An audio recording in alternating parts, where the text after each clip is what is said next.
تو جو چیز لا علاج ہے اسے برداشت کرنا، گویا کہ یہاں جو اصل شے ہوگی کہ دنیاوی آفات، عرضی و سماوی آفات، ناگہانی آفات، ناگہانی مصیبتیں، ان کے ضمن میں ہمیں ایسی شے کی ضرورت ہے جو ہمارے اندر برداشت پیدا کر دے، اس کو جھیلنا آسان بنا دے، ہم اس کی وجہ سے بجھ کر نہ رہ جائیں، ہماری ہمتیں جواب نہ دے جائیں، ہمارا ارادہ ختم نہ ہو جائے، ہمارا حوصلہ پست نہ ہو جائے، بلکہ برداشت ہو، جھیلنا ہو، تحمل ہو۔ ابھی بھٹر صاحب کہہ رہے تھے اللہ تعالیٰ ذرا سا متحمل ہے، میں نے کہا یہ بہت غلط بات کہہ رہے ہیں، اللہ بہت متحمل ہے۔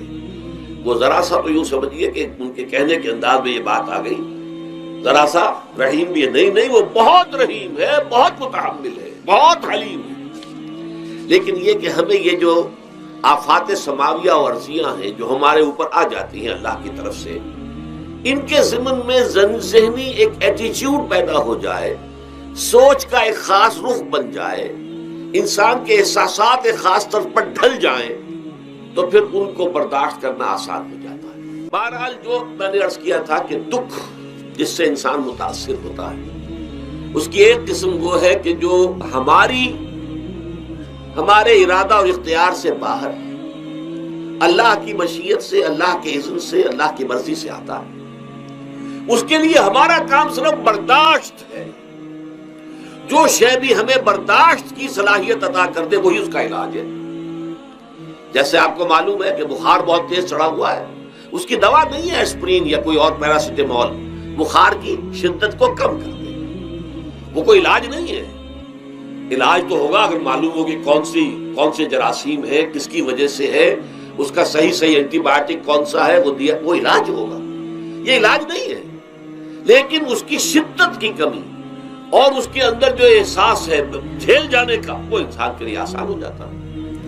یہی مضمون آیا ہے سورہ حدید میں بھی، ما اصاب من مصیبت فی الارض ولا فی انفسکم، یہاں کھول دیا اس مضمون کو۔ میں نے عرض کیا تھا نا کہ یہ آفت سماوی بڑے پیمانے پر بھی ہو سکتی ہے، زمین میں یعنی زلزلہ آ گیا، فلڈ آ گیا، طوفان آ گیا، ولا فی انفسکم، خاص تمہاری جان میں، تمہیں بخار ہو گیا، تمہیں ٹی وی لگ گئی، تمہیں کوئی اور بیماری آ گئی، تمہیں کینسر ہو گیا، معاذ اللہ ثم معاذ اللہ، ہوتا ہے، آخر ہوتا ہے، دنیا میں انسانی زندگی کے ساتھ یہ ساری چیزیں لگی ہوئی ہیں۔ لیکن یہ چیزیں ما اصاب من مصیبت فی الارض ولا فی انفسکم، نہیں پڑتی تم پر کوئی پڑنے والی کوئی مصیبت، کوئی تکلیف، نہ پوری زمین میں بڑے پیمانے پر، نہ تمہاری جانوں میں انفرادی سطح پر، الا فی کتاب من قبل ان نبراہا، مگر یہ کہ وہ تو ایک کتاب میں، کتاب اللہ کے علم کی کتاب، ام الکتاب، اس میں پہلے سے درج موجود ہے۔ یہ الٹ اپ نہیں ہو گیا، یہ اچانک نہیں ہو گیا۔ آپ اچانک سمجھتے ہیں کہ صاحب میں تو جا رہا تھا، اچانک ٹرک نے آ کے مجھے دھکا مار دیا۔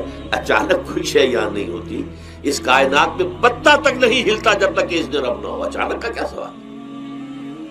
تو در حقیقت جو ہوتا ہے وہ اللہ تعالیٰ کے علم میں پہلے سے ہے، علم کامل، ما کان وما یکون، جو کچھ ہوا جو کچھ ہوگا، مستقبل، ماضی، کل کا کل، آنے واحد میں اللہ کے علم میں موجود ہے۔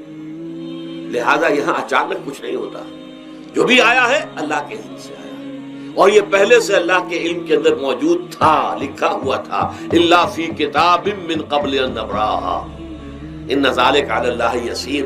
یہ تمہیں تو مشکل نظر آئے گا لیکن اللہ پر بڑا آسان ہے، اللہ کا علم کامل، ما کانا ما یکون کو حاوی ہے۔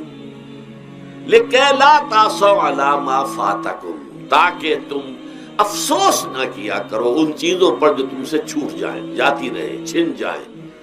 کوئی موقع تھا ہاتھ سے نکل گیا، کوئی دولت تھی اس پر ڈاکہ پڑ گیا، کوئی اور مصیبت ہے وہ آ گئی، کوئی عزیز فوت ہو گیا، اکلوتا بیٹا تھا فوت ہو گیا، وغیرہ وغیرہ۔ ما فاتکم، فات سے ہی فوتیدگی ہے نا، جو شے بھی نکل جائے، چلی جائے، ہاتھ سے جاتی رہے، چاہے وہ کوئی آپ کا عزیز تھا جو فوت ہو گیا تو آپ کے ہاتھ سے نکل گیا، یا کوئی مال تھا جو آپ کے قبضے سے نکل گیا، ڈاکہ پڑ گیا، چوری ہو گئی، نقصان ہو گیا کاروبار میں بہت بڑا، اس پر افسوس نہ کیا کرو۔ اگر افسوس کرو گے تو اس کا مطلب کیا ہوگا کہ تمہیں اللہ پر اعتماد نہیں ہے، یا تم سمجھتے ہو کہ اللہ کے سوا بھی کوئی ہے جو یہ کام کر سکتا ہے۔ کائنات میں تو ایک ہی کی مرضی چلتی ہے، وہ ہے اللہ۔ لہذا اگرچہ وہ کسی کے ذریعے سے تکلیف آپ کو پہنچی ہے، کسی نے آپ کو پتھر مارا ہے، وہ پتھر ہو سکتا ہے آپ کو نہ لگتا، لگ گیا ہے تو اللہ کے فیصلے سے لگا ہے، اس کا باپ بھی نہیں پتھر مار سکتا آپ کو اگر اللہ کا عزت نہ ہو۔ لہذا آپ پتھر مارنے والے کو بھی مجرم سمجھیے، ٹھیک ہے، اس سے بھی قصاص لینے کا آپ کو حق ہے، لیکن یہ جان لیجئے کہ جو آیا ہے پتھر وہ اذن رب سے آیا۔ اب ظاہر بات ہے کہ اگر یہ کیفیت ہوگی تو غصہ اتنا نہیں ہوگا اس شخص پر کہ جس نے یہ کام کیا ہے۔ اس وقت اصل میں میرا موضوع جو ہے وہ اس دنیا میں دکھوں کا علاج۔ دکھ ایک تو وہ ہے کہ جو ناگہانی طور پر آ جاتے ہیں، اس میں ہماری کسی غلطی کو دخل نہیں ہوتا۔ وہ کوئی آفت سماوی ہے، کوئی زلزلہ آ گیا ہے، ابھی آپ کو معلوم ہے فوج جو قصبہ تھا گجرات اسٹیٹ کا انڈیا کا پورا ختم ہو گیا، اس میں بہت سے مسلمان بھی تھے۔ جب کوئی آفت سماوی آتی ہے تو وہ ظاہر بات ہے کہ پھر سب کے سب لوگ اس کی لپیٹ میں آ جاتے ہیں۔ زلزلہ آ گیا، کوئی اور طوفان آ جائے، جیسا کہ کئی مرتبہ آپ نے اخبارات میں پڑھا ہوگا، اس سال امریکہ میں بہت طوفان آئے ہیں، مشرقی ساحل پر بار بار طوفان آئے، وہاں بھی لوگ مرتے ہیں، وہاں بھی چھتیں اڑ جاتی ہیں، وہاں بھی تباہی جو ہے آتی ہے۔ تو اس حوالے سے ایک تو ہے وہ ناگہانی آفات، آفت ارضی ہو یا آفت سماوی ہو، زلزلہ ہے یا آفت ارضی ہے، طوفان آ گیا، کوئی سائیکلون آ گیا یا آفت سماوی ہے، یا کوئی آسمان سے بڑا سا پتھر آ جائے۔ آپ کبھی کبھی اخبارات میں پڑھتے ہوں گے کہ ایک بڑی چٹان پاس سے گزر گئی، بہت بڑی خلائی چٹان جو ہے زمین کے قریب سے ہو کر گزر گئی، زمین بچ گئی، ورنہ اگر وہ زمین سے ٹکرا جاتی تو نہ معلوم کتنا بڑا یہاں پر تباہی کا معاملہ ہوتا۔ بڑے بڑے جو ہے شہاب گرتے رہے زمین کے اوپر، بڑی بڑی تباہیاں آتی رہی ماضی میں۔ تو ایک تو یہ ہے، اور ان میں بھی تقسیم کیجئے، یہ ناگہانی تکلیف، ناگہانی مصیبت، یا کوئی آفت سماوی یا آفت ارضی، اس کی بھی پھر دو قسمیں ہو گئی۔ ایک وہ کہ جو افراد کو متاثر کرتی ہے، انفرادی سطح، آدمی سڑک پر جا رہا تھا، پیچھے سے آ کر کسی گاڑی نے ٹکر ماری، گر گیا، ٹانگ ٹوٹ گئی۔ اب ظاہر بات ہے کہ اس میں اس کا کوئی قصور نہیں ہے، یہ اللہ تعالیٰ کی طرف سے بات آ گئی ہے۔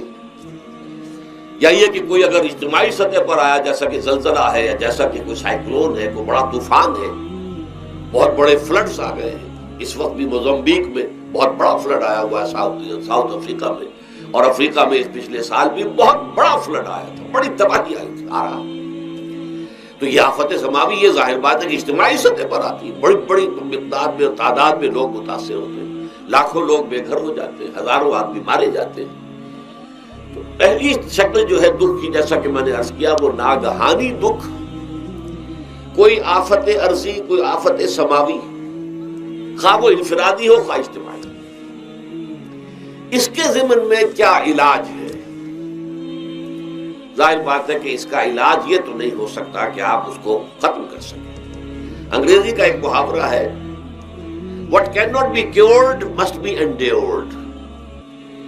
جو چیز جو ہے جس کا علاج نہیں ہو سکتا وہ تو برداشت کرنی پڑے گی۔ بعض بیماریاں بھی ایسی ہیں، ڈائبٹیز ہو گئی ہے، شوگر کا مرض ہو گیا، ڈاکٹر آپ کو بتائے گا کہ بھائی اب یہ مرض جائے گا نہیں، اب آپ کو اس مرض کے ساتھ ہی اپنے آپ کو ایڈجسٹ کر کے اپنی غذا وغیرہ اس کے مطابق طے کر لیجیے، ورنہ یہ کہ یہ نہ سمجھیے کہ یہ مرض چلا جائے گا۔ تو what cannot be cured must be endured۔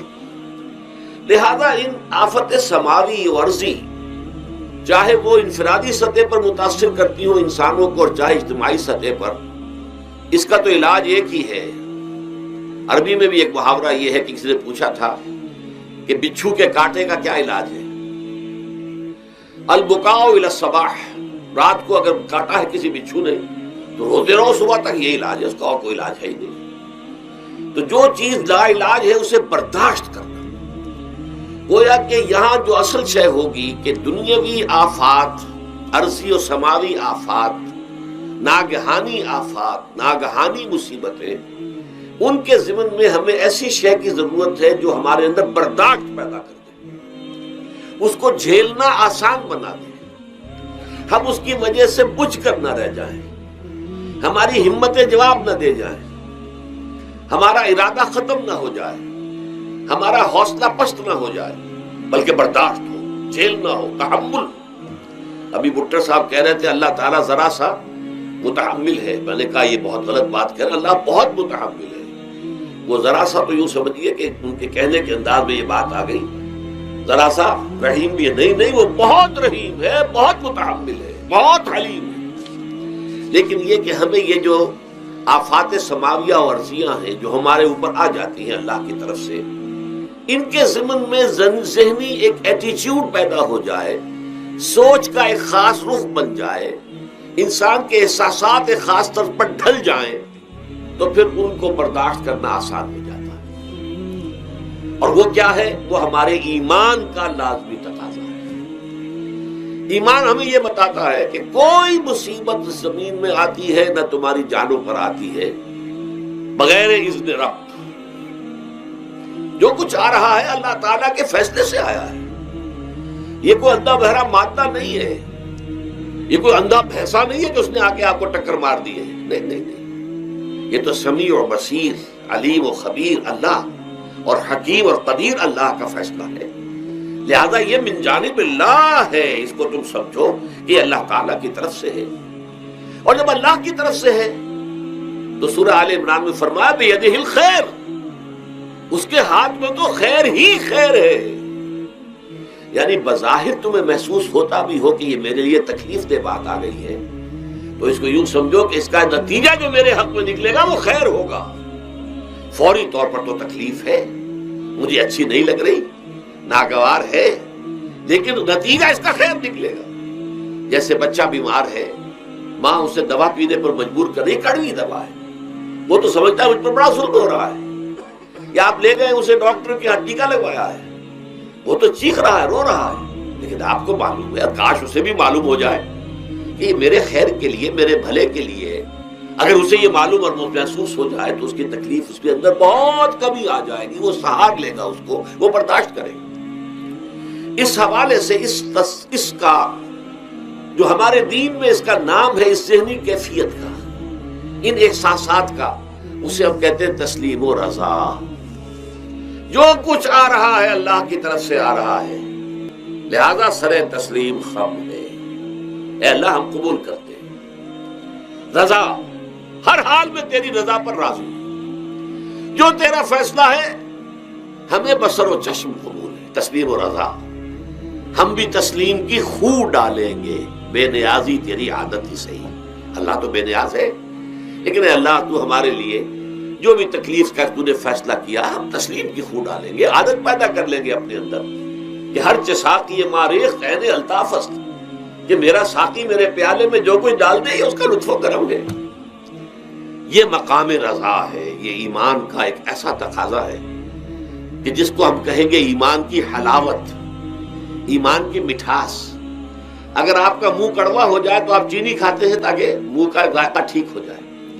اگر تکالیف کی وجہ سے، دکھ کی وجہ سے آپ کے احساسات کے اندر کوئی خرابی پیدا ہو رہی ہے، یہ جو مقام رضا ہے، یہ اس کے لیے قند ہے، یہ اس کے لیے چینی ہے، یہ اس کے لیے شہد ہے، یہ اس کی تلخی کو ظاہر کر دینے والی شیء ہے کہ اللہ تیری رضا پر راضی، راضی برضائے رب.